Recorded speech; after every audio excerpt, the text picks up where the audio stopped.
여러분, 나이 들면 치매와 암이 제일 걱정이죠?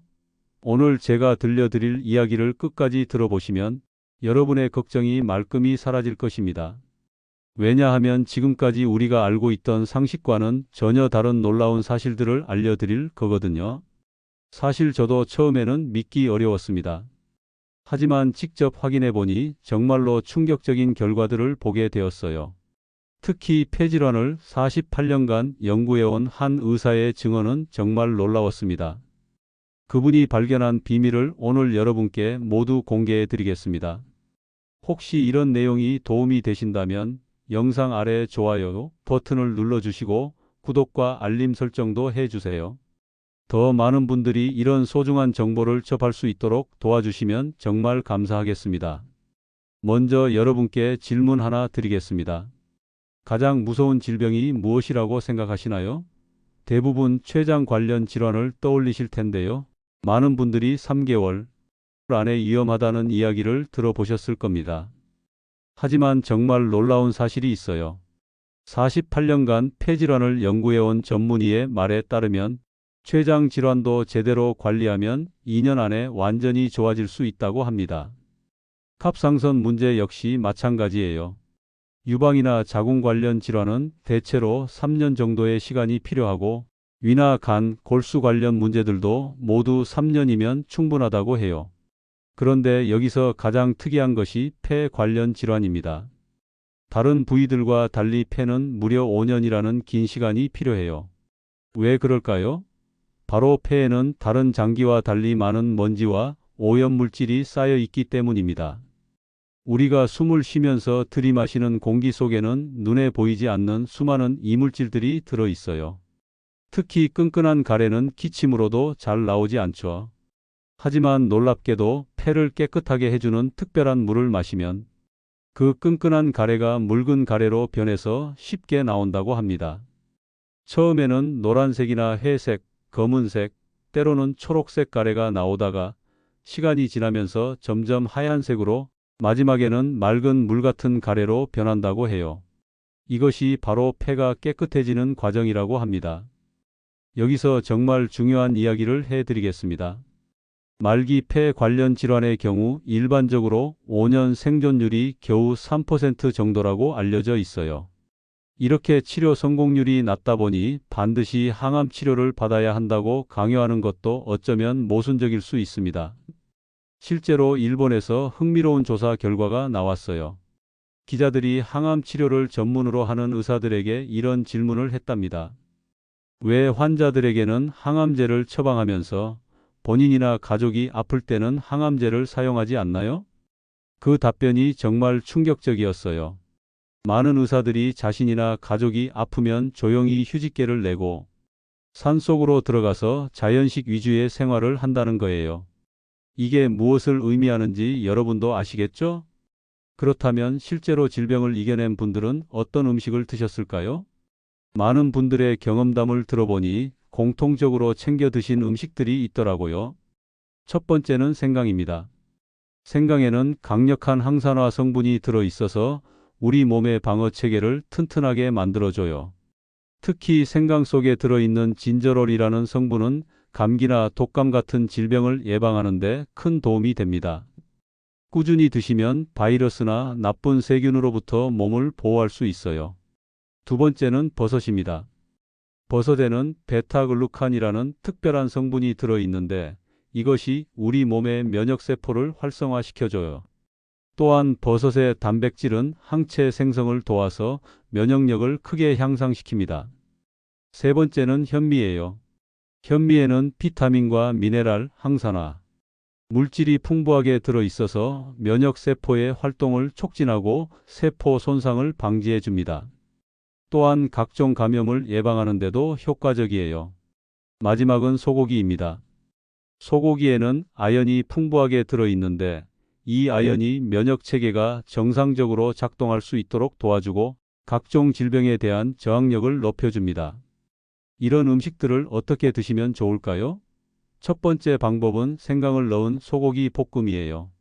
생강은 소고기의 잡냄새를 없애줄 뿐만 아니라 기름기를 분해하는 역할도 해서 함께 드시면 정말 좋습니다. 생강을 먼저 기름에 볶아서 향을 낸 다음 소고기를 볶으셔도 되고 양념장에 생강즙을 넣어서 조림으로 드셔도 맛있어요. 두 번째는 버섯을 넣은 현미밥입니다.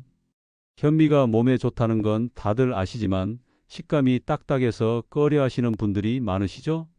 이럴 때 건강에 도움이 되는 여러 가지 버섯을 잘게 썰어서 현미와 함께 밥을 지으면 훨씬 부드럽고 맛있게 드실 수 있어요. 그런데 음식만큼 중요한 것이 또 있습니다. 바로 전통 한방 약재들이에요. 수천 년 동안 우리 조상들이 사용해온 검증된 약재들 중에서 특히 효과가 뛰어난 세 가지를 소개해 드릴게요. 첫 번째는 사삼입니다. 모래밭에서 나는 인삼이라고 불리는 이 약재는 오랫동안 폐질환 치료에 사용되어 왔어요. 폐를 윤택하게 하고 천식이나 마른 기침, 가래 등에 좋으며 독소를 해소하는 효능이 뛰어나서 폐암이나 인두암 같은 질환에도 도움이 된다고 알려져 있습니다. 두 번째는 창의자예요. 이것은 국화가 식물인 독고마리의 열매인데 따뜻한 성질을 가지고 있어서 부비동염, 기침, 두통, 발열, 중이염 등의 염증성 질환에 오랫동안 사용되어 왔습니다. 창의자에는 플라보노이드와 사포닌이 풍부하게 들어있는데 이 성분들이 면역력을 높이고 세포를 건강하게 만들어서 암세포의 증식을 막아준다고 해요. 세 번째는 신이와입니다. 목련의 꽃봉오리를 말하는 건데 약간 매운맛이 나고 한방에서 중요한 약재로 사용됩니다. 막힌 코를 뚫어주고 몸속에 찬 기운을 밖으로 내보내는 효능이 있어요. 하지만 아무리 좋은 음식과 약재를 드셔도 잘못된 생활 습관을 계속하신다면 효과를 보기 어려워요. 그래서 지금부터는 우리 몸속에 나쁜 세포들이 자라나는 것을 도와주는 최악의 생활 습관들에 대해 말씀드리겠습니다. 첫 번째는 아침에 일어나서 물을 마시지 않는 습관입니다. 밤사이에 우리 몸에는 많은 노폐물과 독소가 쌓이는데 아침에 물을 마시면 이런 것들을 몸 밖으로 내보내는데 큰 도움이 돼요.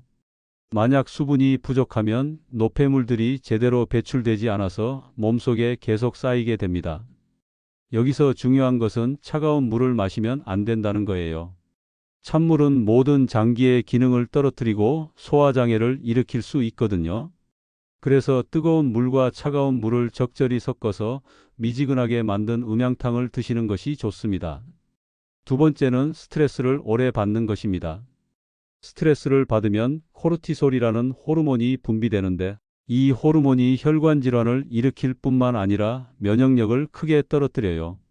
또한 온몸에 염증을 일으킬 수 있기 때문에 스트레스는 최대한 적게 받더라도 빨리 해소하는 것이 중요합니다. 세 번째는 잠을 제대로 자지 못하는 것이에요. 방에 불을 켜놓고 자거나 잠들기 직전까지 스마트폰을 보는 습관은 수면을 방해해서 면역력을 떨어뜨립니다. 특히 밤에 불빛이 있으면 우리 몸이 계속 깨어있는 상태가 되어서 잠을 유도하는 호르몬인 멜라토닌이 제대로 분비되지 않아요.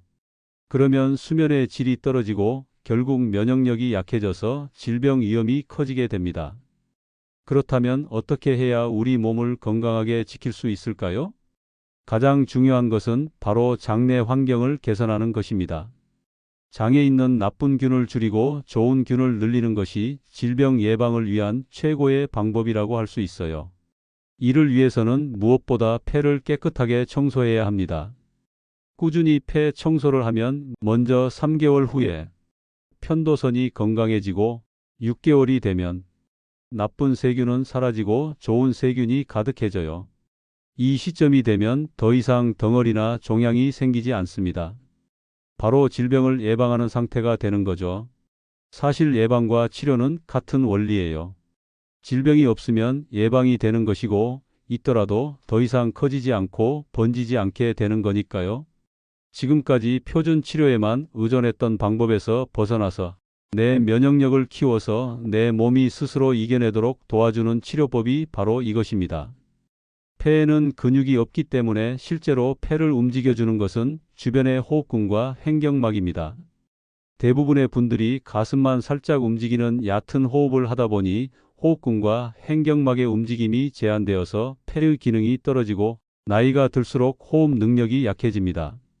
하지만 다음에 말씀드릴 세 가지 특별한 호흡법을 실천하시면 나이가 들어도 호흡 기능이 떨어지지 않고 폐 건강을 잘 유지하실 수 있어요.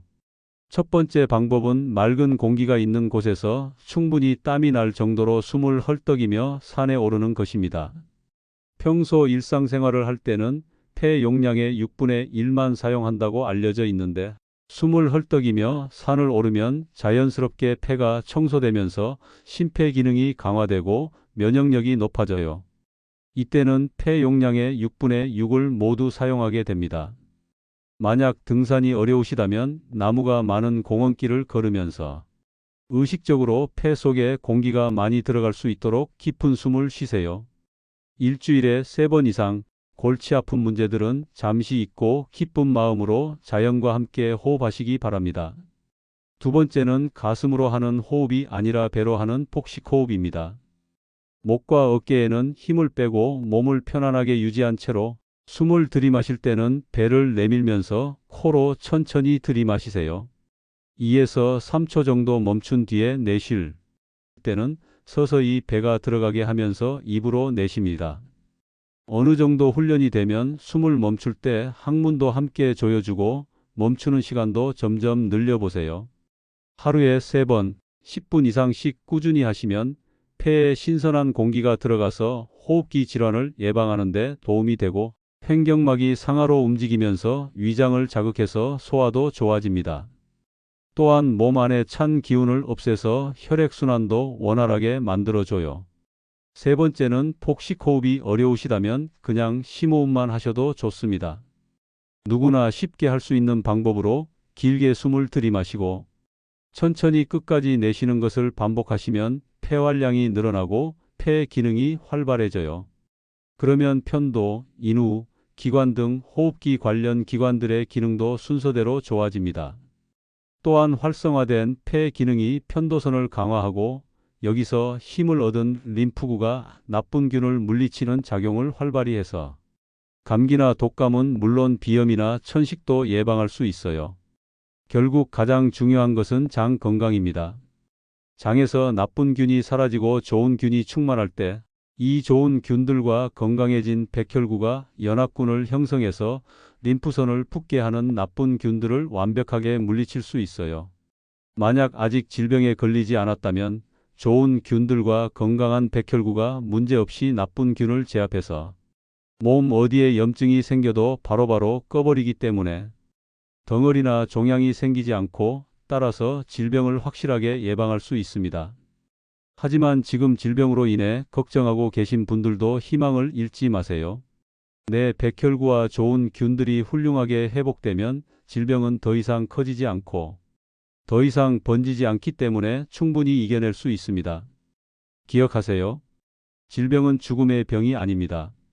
내 면역력을 키워서 좋아진 면역력이 질병을 스스로 고쳐낼 수 있어요. 여기서 실제 사례를 하나 더 말씀드릴게요. 경남 창원에 사시는 김 할머니는 73세에 폐에 문제가 생겨서 병원에서 6개월이라는 진단을 받으셨어요.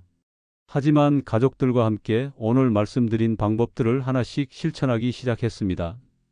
매일 아침 음양탕을 마시는 것부터 시작해서 생강을 넣은 소고기 요리와 버섯 현미밥을 꾸준히 드셨어요. 또한 근처 공원에서 복식 호흡을 하며 천천히 걷기 운동도 빠뜨리지 않으셨죠. 처음 3개월 동안은 별다른 변화를 느끼지 못했지만 4개월째부터 조금씩 기운이 나기 시작했다고 해요. 6개월이 지났을 때 병원에서 다시 검사를 받아보니 놀랍게도 상태가 많이 호전되어 있었습니다. 의사도 깜짝 놀랐다고 하더라고요. 김 할머니는 지금 2년이 넘도록 건강하게 지내고 계세요. 여전히 매일 아침 복식 호흡을 하시고 건강한 식단을 유지하고 계십니다. 이런 사례가 한두 건이 아니에요. 부산에 사시는 박 할아버지도 비슷한 경험을 하셨고 대구의 이 할머니도 마찬가지였습니다. 공통점은 모두 포기하지 않고 꾸준히 실천하셨다는 거예요. 그런데 여기서 중요한 것은 단순히 좋은 음식만 먹는다고 해서 되는 게 아니라는 점입니다. 마음가짐도 정말 중요해요. 스트레스를 받으면 아무리 좋은 음식을 먹어도 효과가 반감되거든요. 실제로 스트레스를 받으면 우리 몸에서 나오는 코르티솔이라는 호르몬이 장 속에 좋은 균들을 죽여버려요. 그러면 아무리 좋은 음식을 먹어도 소용이 없어지는 거죠. 그래서 마음을 편하게 가지는 것이 정말 중요합니다. 스트레스를 줄이는 가장 좋은 방법 중 하나는 웃음이에요. 하루에 한 번이라도 크게 웃으면 우리 몸에서 엔돌핀이라는 기분, 좋은 호르몬이 나와서 면역력이 크게 향상됩니다. 또한 감사한 마음을 갖는 것도 중요해요. 작은 것에도 감사하는 마음을 가지면 스트레스 호르몬이 줄어들고 면역력이 좋아집니다. 또 하나 놓치기 쉬운 부분이 수면 패턴이에요.